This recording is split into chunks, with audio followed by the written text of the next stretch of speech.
En Ukraine, ils vont profiter de la paix pour préparer la prochaine guerre. Écoute la déclaration d'Ivan Timoshko. C'est le chef du conseil des réservistes des forces terrestres ukrainiennes.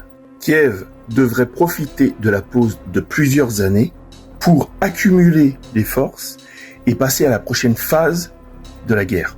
Lui, ce qu'il veut, c'est étendre une formation générale des Ukrainiens pour préparer la guerre, étendre le dispositif, le programme des missiles et des drones.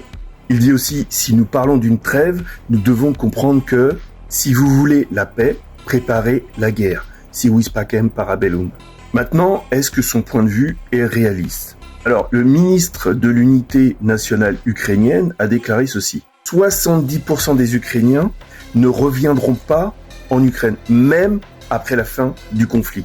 Le ministère de la Culture et de la Communication a fait une annonce. Le 3 mars, ils vont cesser de délivrer certains permis.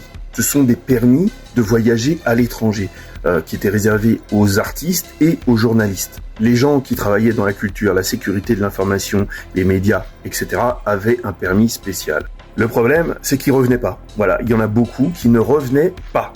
Donc, pour revenir à ceux qui préparent la prochaine guerre, ils ont le même problème que maintenant, un problème d'effectifs. La prochaine guerre aurait pu se faire si les Ukrainiens qui étaient partis à l'étranger revenaient tous. Il y en a plus de 3 millions.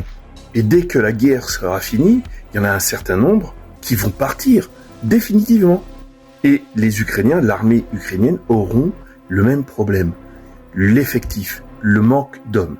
Donc c'est bien de développer des drones, c'est bien de développer des missiles, mais si t'as pas l'effectif, c'est mort, dès le début.